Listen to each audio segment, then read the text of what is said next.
क्या Voyager mission की यह खोज भागवत पुराण में पहले से ही लिखी हुई है? क्या सच में हमारा सौरमंडल 7 आवरण के अंदर कैद है? वॉयेजर ने सोलर सिस्टम के आसपास 1000 लाइट ईयर्स का बबल ढूंढा है और वैज्ञानिकों का कहना है कि ऐसे टोटल 7 बबल्स एक के अंदर एक हो सकते हैं। वहीं भागवत पुराण में स्पष्ट लिखा है कि हाँ 7 बबल्स है और वे लगभग 6802 लाइट ईयर्स में फैले हैं।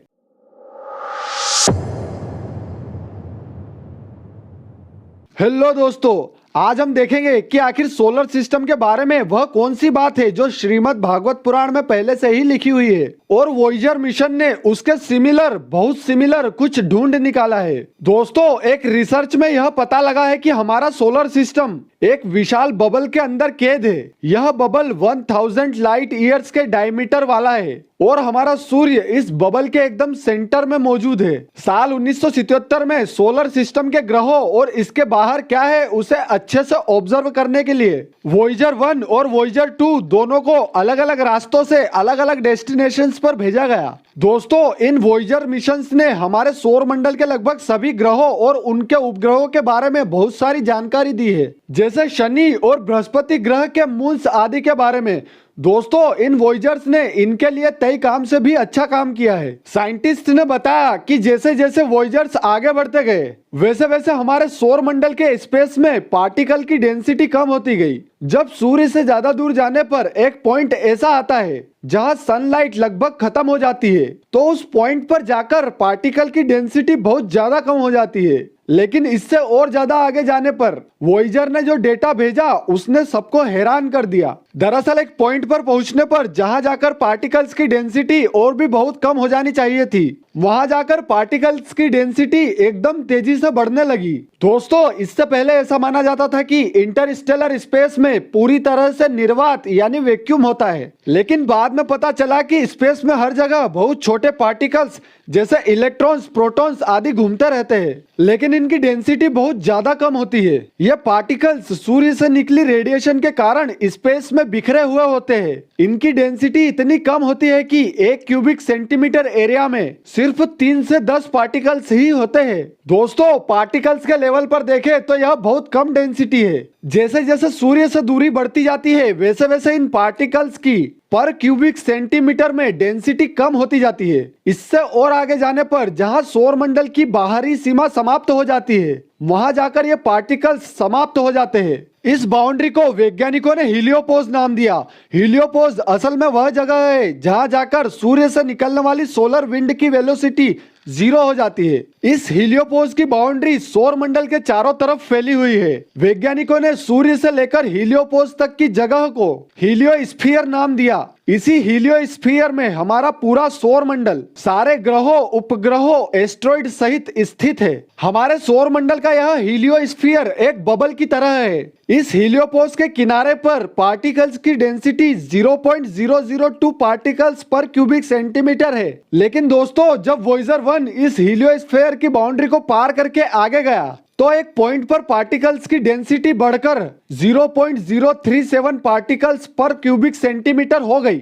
और इसके आगे जाने पर जब वॉयेजर 1 अगले पॉइंट पर पहुंचा तो पार्टिकल्स की डेंसिटी और बढ़ गई और 0.12 पार्टिकल्स पर क्यूबिक सेंटीमीटर हो गई। दोस्तों, कहने का मतलब है कि एक बबल के बाहर जाने पर पार्टिकल्स की डेंसिटी वापस से बढ़ने लगी और वैज्ञानिकों ने जब इसका ठीक से अध्ययन किया तो बताया कि हीलियोस्फीयर भी एक और बबल के अंदर कैद है। मतलब बबल के अंदर बबल और इस दूसरे लोकल बबल का डायमीटर लगभग 1000 प्रकाश वर्ष बताया गया। जैसा कि हम जानते हैं कि जिस तरह पृथ्वी सूर्य की परिक्रमा करती है, उसी तरह से सूर्य सारे ग्रहों को लेकर हमारी मिल्की वे गैलेक्सी की परिक्रमा करता है। तो हो सकता है कि सौर मंडल की परिक्रमा के दौरान यह बबल्स सौर मंडल को सुरक्षित रखने का काम करते हो। मतलब सूर्य के गैलेक्सी के आसपास घूमते समय बाहरी शक्तियों को सौर मंडल में आने से रोकते हो। दोस्तों, अब बात करते हैं ग्रंथों के नजरिए से वॉयेजर की शानदार खोज के बारे में। अगर मैं आपसे कहूं कि इससे बहुत सिमिलर तो कुछ हमारी श्रीमद् भागवत पुराण में लिखा हुआ है,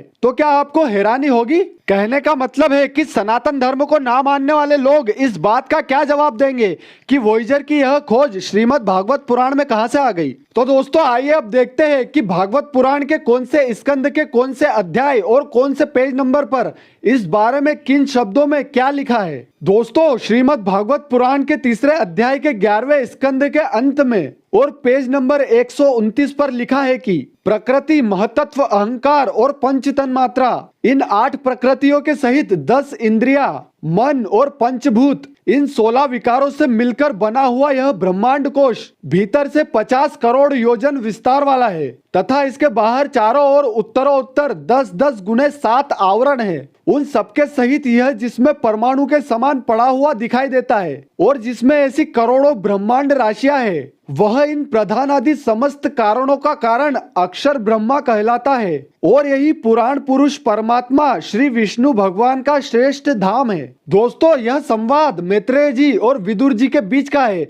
जिसमें मैत्रेय जी ने इसके बारे में विदुर जी को बताया था। दोस्तों इसे अगर आसान शब्दों में कहूं तो इसका मतलब यह है कि जो ब्रह्मांड है वह 50 करोड़ योजन वाली एक जगह को 7 आवरण से घेरे हुए है और वो सभी 7 आवरण अपने पिछले वाले आवरण से 10 गुना ज्यादा बड़े हैं। कहने का मतलब है कि 50 करोड़ योजन इंटू 10 का फर्स्ट आवरण और फिर इसका जो रिजल्ट निकलेगा मतलब 5 अरब योजन अगला आवरण इसका 10 गुना और ऐसे 7 आवरण अपने पिछले वाले के 10-10 गुने हैं। दोस्तों कहने का मतलब है कि क्या ये वही आवरण है जिन्हें वॉयेजर ने खोज निकाला है और बबल का नाम दिया है और सेकेंड बबल को वैज्ञानिकों ने 1000 लाइट ईयर्स का बताया है। दोस्तों अगर हम 7वें और सबसे बड़े बबल या आवरण की साइज को ग्रंथों में बताए गए डेटा के हिसाब से निकालें और उसे लाइट ईयर्स में कन्वर्ट करें तो वह होगा लगभग 6804 लाइट ईयर्स और ग्रंथों के हिसाब से यह 6804 लाइट ईयर्स 7 आवरणों की टोटल साइज है। और दोस्तों उस संवाद में इस 6804 लाइट ईयर्स का उन्होंने कहा था कि यह पूरा एक परमाणु यानी एटम के समान दिखाई पड़ता है। जैसा कि हम जानते हैं कि हमारे साइंटिस्ट ने अभी 93 बिलियन लाइट ईयर्स का ब्रह्मांड ढूंढा है, तो हमने इस 93 बिलियन लाइट ईयर्स के ब्रह्मांड को ब्रह्मांड कहा है। हो सकता है कि उस समय के लोग एक सोलर सिस्टम की रेंज को भी ब्रह्मांड कहते हो। कहने का मतलब है कि ब्रह्मांड शब्द को साइंस ने और ग्रंथों ने अलग अलग जगहों पर अलग अलग तरीके से यूज किया हो और यह भी हो सकता है कि ब्रह्मांड शब्द का उपयोग ग्रंथों में अलग अलग लेवल्स पर किया जाता हो। जैसा कि उन्होंने उस संवाद में यह भी कहा था कि 7 आवरण सहित ये ब्रह्मांड करोड़ों ब्रह्मांडों सहित एक एटम जैसा ही है। दोस्तों एक पॉइंट यह भी है कि हमारे साइंटिस्ट ने वॉयेजर के डेटा के अनुसार कहा कि सेकेंड बबल लगभग 1000 लाइट ईयर्स का है और ऐसे 7 बबल्स है, तो हो सकता है कि वॉयेजर को आगे और भी बबल्स मिले और आखिरी बबल लगभग 6804 लाइट ईयर्स का हो। अगर ऐसा कोई और बबल मिला तब तो वॉयेजर की खोज और हमारे ग्रंथ बहुत हद तक मैच हो जाएंगे। यह भी संभव है कि जिस 7वें आवरण या बबल की बात श्रीमद् भागवत पुराण में है वह अब 6804 लाइट ईयर्स से बहुत ज्यादा फैल गया हो, क्योंकि जैसा कि हम जानते हैं कि ब्रह्मांड लगातार फैल रहा है और यह भी संभव है कि वह नहीं फैला हो। दोस्तों इस बारे में आपको क्या लगता है, अपनी राय जरूर दे।